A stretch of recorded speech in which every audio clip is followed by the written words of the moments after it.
কিন্তু ভূমি করলে মনে একটা আহত হয় একটাই যায় স্যার, বাকি ডিজাইন। এটা হচ্ছে স্যার সবচেয়ে বড় আতঙ্কের এবং মানে দুশ্চিন্তার বিষয়।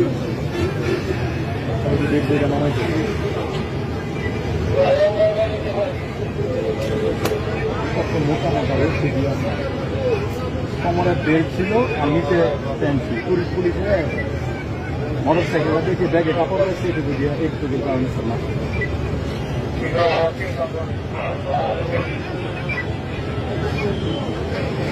এই মুহূর্তে যখন 16 তারিখ করার কথা আছে, প্রথমে যদিও বলে যে ঠিক আছে, নাকি উৎখাতের জন্য আমি স্পষ্ট ভাষায় বলতে পারি, আবারও বলি, তুরস্কের যোগসূত্র আছে, পাকিস্তান আইএসএস যুক্ত সাথে এবং আমেরিকা সিআই যুক্ত, আর বাংলাদেশে যেটাকে বলা হয় বিরোধী দল, যেটাকে বলা হয় জামাতি ইসলাম। এখন আমার সামনে যদি দুইটা অপশন থাকে যে দুইজনই সমান মেধাবী, একজন মুক্তিযুদ্ধের সন্তান, একজন রাজাকারের সন্তান, আমি অবশ্যই মুক্তিযুদ্ধের সন্তানকে চাকরি দিতে চাই। অবশ্যই জি, সেটা একটা। ফলে মেধা এবং কোটা খুব সহজে মানুষকে বিভ্রান্ত করা যাচ্ছে যে সব মেধাবীরা চাকরি না নিয়ে কোটার চাকরি।